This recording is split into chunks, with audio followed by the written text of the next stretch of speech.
Habitantes et habitants de la planète Dune, bienvenue au DIH Podcast, le podcast qui allie droit international humanitaire et pop culture.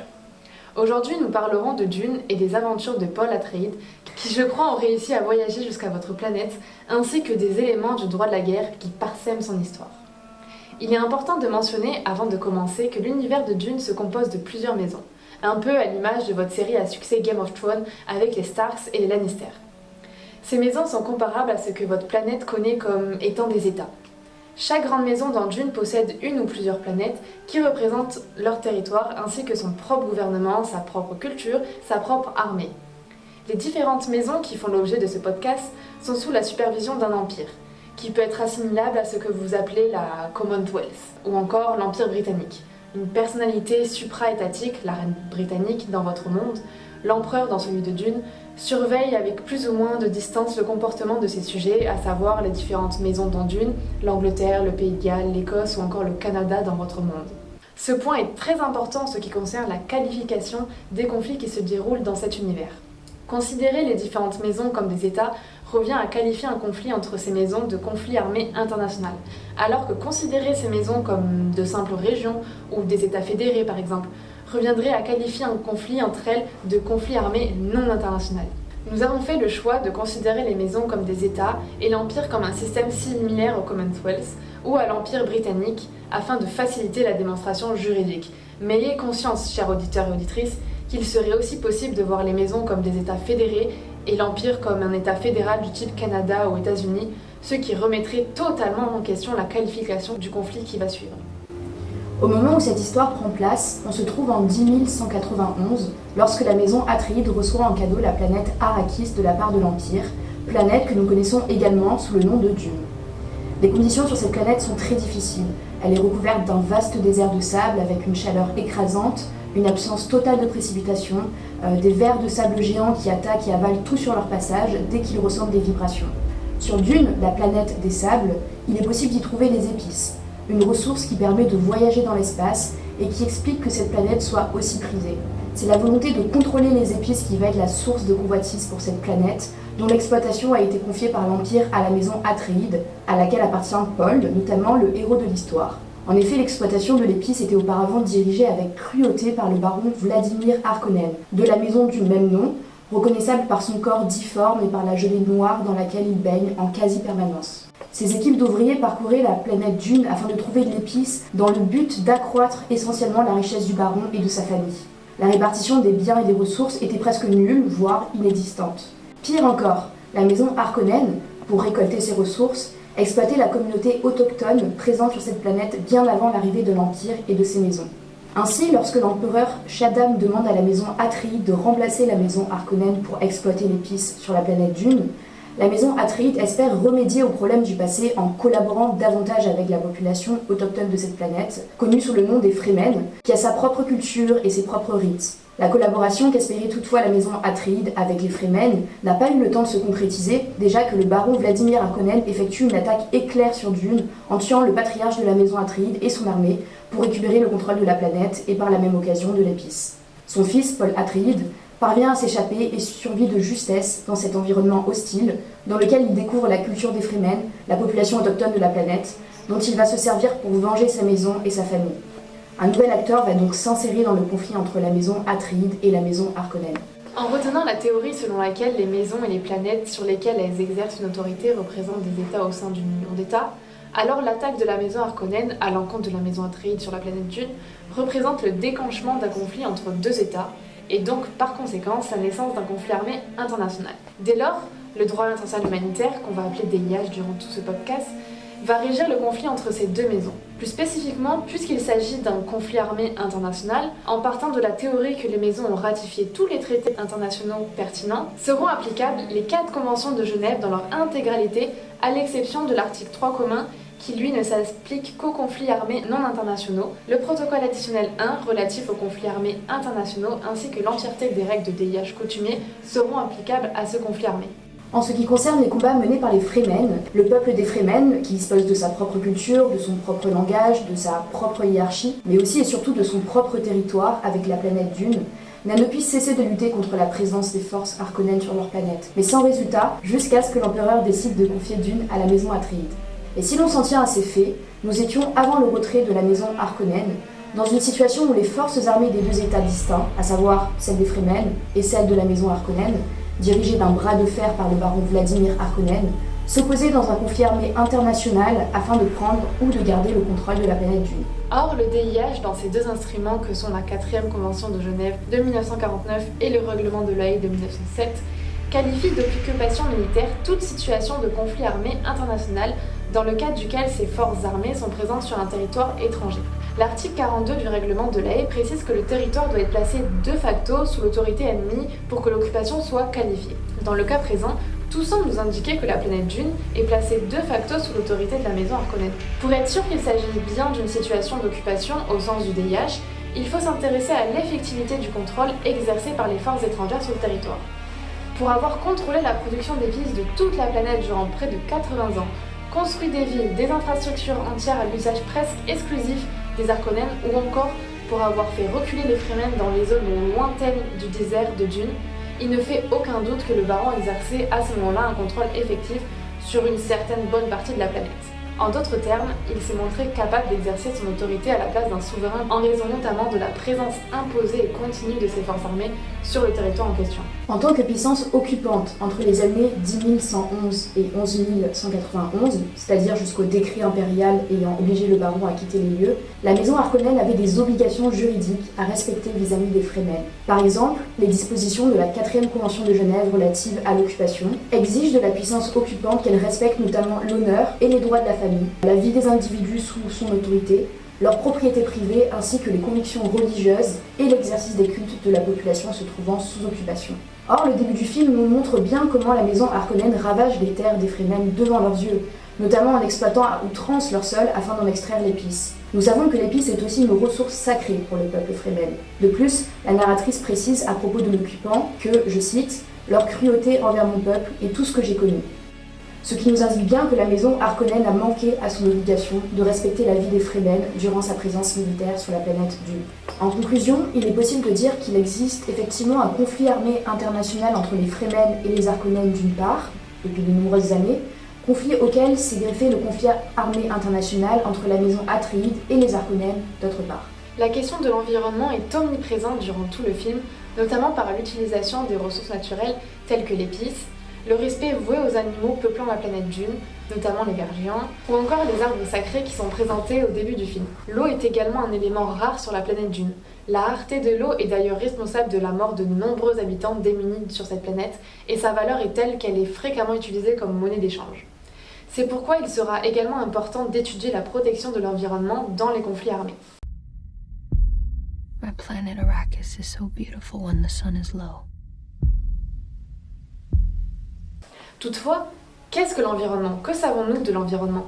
D'après l'article 2.12 de la Convention sur la responsabilité civile des dommages résultant d'activités dangereuses pour l'environnement du Conseil de l'Europe de 1993, l'environnement comprend toute ressource naturelle telle que l'air, l'eau, le sol, la faune et la flore, et l'interaction entre ces mêmes facteurs. Le sable et les épices qui parcourent l'entièreté de la planète Dune rentrent donc dans cette définition de l'environnement naturel. La Cour internationale de justice, en 1996, dans son avis consultatif sur la licéité de la menace ou de l'emploi d'armes nucléaires, a insisté sur le fait que pour elle, l'environnement n'est pas une abstraction mais bien l'espace où vivent les êtres humains et dont dépend la qualité de leur vie et de leur santé, y compris pour les générations à venir. Ce qui est l'image parfaite de la planète Dune dans sa ressource naturelle, les épices, est une grande ressource de dépendance des êtres vivants de la planète. Ce qui est au cœur du film, c'est le conflit armé entre la maison Atréide et la maison Harkonnen. Ainsi, en DIH, les principes généraux relatifs à la conduite des hostilités s'appliquent également à l'environnement naturel. Ce qui veut dire que l'environnement naturel ne peut faire l'objet d'une attaque ou ne peut être détruit que s'il représente un objectif militaire ou pour des raisons militaires impérieuses. Selon cette même règle, il est soumis aux autres principes régissant la conduite des hostilités, à savoir le principe de précaution, le principe de proportionnalité, qui signifie que si l'environnement ne constitue pas un objectif militaire licite, toute atteinte incidente à celui-ci doit être inférieure à l'avantage militaire attendu. Cette nécessité de protéger l'environnement naturel pendant les conflits armés est inscrite dans plusieurs instruments juridiques internationaux, tels que la Charte mondiale de la nature, aux principes 5 et 20, la Déclaration de Rio, au principe 24, le manuel de San Remo, qui s'applique aux conflits armés sur mer, au paragraphe 35 et 44, ou encore la directive sur la protection de l'environnement en période de conflit armé, au paragraphe 11. Plusieurs règles et articles en DIH viennent préciser que les méthodes et moyens employés dans un conflit armé doivent prendre en compte la protection et la préservation de l'environnement naturel. Or, lors de l'attaque menée par les Harkonnen contre la maison Atreides, on constate que les principales armes utilisées sont des bombardements et un rayon laser qui détruisent et brûlent tout sur une grande surface.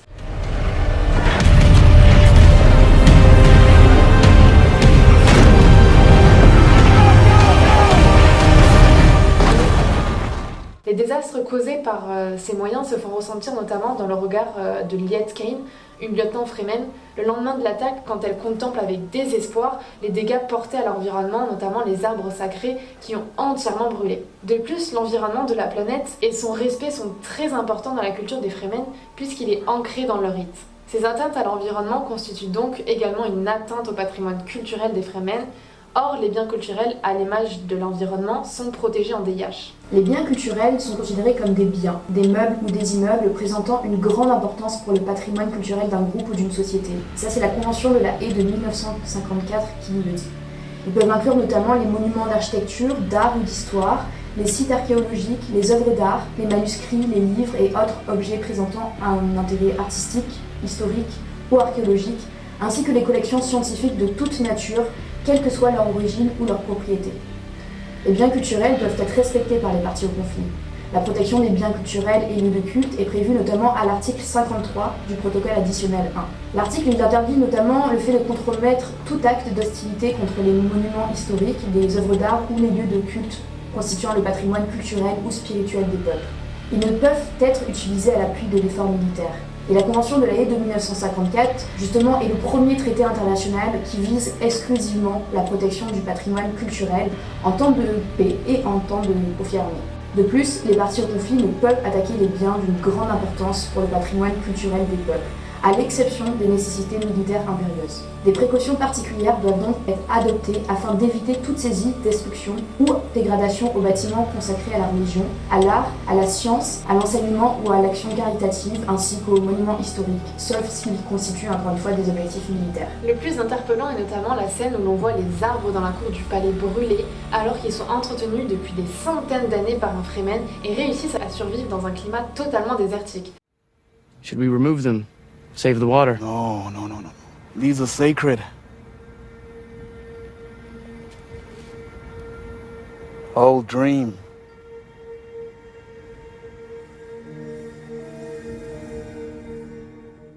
Ces arbres sont considérés comme protégés au sens du DIH, premièrement par le fait qu'ils rentrent dans la définition de l'environnement naturel, mais également parce que pour les autochtones, ils sont sacrés. Ils bénéficient donc d'une double protection, voire même d'une triple protection, si on considère qu'ils sont nécessaires à la survie de la population civile. Oui, parce qu'une planète sans arbres, c'est difficilement habitable quand même. En plus des arbres brûlés, on voit aussi dans le film la destruction du palais par des attaques délibérées. Or, le palais, en tant que monument, peut être considéré comme un bien culturel et ne peut donc faire l'objet d'attaques, sauf s'il constitue un objectif militaire par son emplacement ou son utilisation. En l'espèce, étant donné que le palais abritait les plus hautes autorités militaires de la maison Atreides, il s'agissait d'une cible licite. Mais des précautions auraient dû être prises pour ne pas détruire les arbres sacrés situés dans le palais. Il aurait par exemple fallu éviter l'utilisation d'armes incendiaires pour pleinement respecter les règles du DIH relatives à la conduite des hostilités, à la protection du patrimoine culturel et à la protection de l'environnement. La protection du patrimoine culturel dans les conflits et la sanction de sa destruction a connu une évolution très intéressante ces dernières années. Car pour la première fois de son histoire, en 2016, la Cour pénale internationale s'est penchée sur la destruction du patrimoine culturel en temps de conflit armé. Elle y avait justement reconnu coupable Ahmad al-Mahdi de crimes de guerre pour avoir intentionnellement attaqué les mausolées de la ville de Tombouctou, inscrite sur la liste du patrimoine mondial de l'UNESCO. En ce qui concerne l'exploitation des ressources naturelles, donc l'exploitation des ressources naturelles, c'est un facteur qui alimente le conflit armé dans Dune.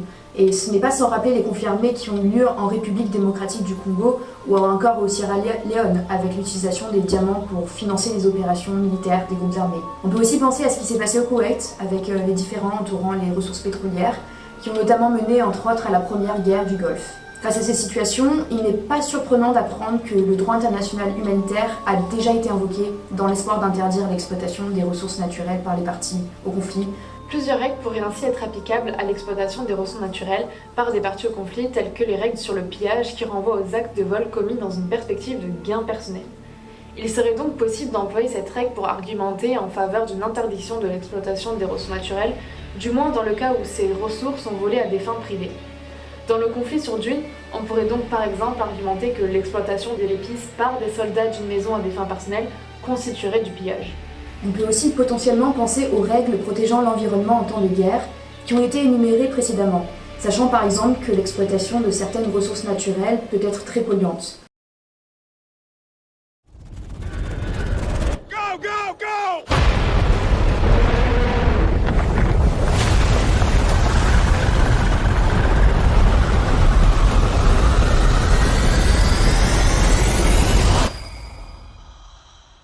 Bien entendu, Osons le DIH Podcast ne pouvait pas se terminer sans traiter des moyens de guerre, et notamment d'une arme de guerre bien particulière à l'univers de Dune, les vers de sable géants rapides et capables d'avaler d'une traite plusieurs humains. Lorsqu'ils sont orientés à l'aide de balises vers des soldats ennemis, il est important, en vertu du principe de précaution, de veiller à ce qu'ils ne s'attaquent pas à des cibles civiles de façon incidente. En tant qu'arme attaquante de façon indiscriminée, il devrait être interdit en théorie en DIH. Mais en tant qu'élément à part entière de la nature de la planète Dune, ils ont le droit de vivre, et les parties au conflit devraient simplement veiller à ne pas les utiliser comme armes, ou au moins prendre toutes les précautions possibles pour qu'ils ne s'attaquent pas à des civils. Chères habitantes, chers habitants de Dune, c'est déjà la fin de notre podcast. Merci beaucoup d'avoir été des nôtres, on espère que cet épisode vous aura plu. Et n'hésitez pas à partager la vidéo si vous l'avez aimée, à vous abonner et à nous dire en commentaire ce que vous avez pensé. Merci à toute l'équipe de Osons le DIH qui a permis de réaliser ce projet. Et on se retrouve très bientôt pour un nouvel épisode DIH et Pop Culture.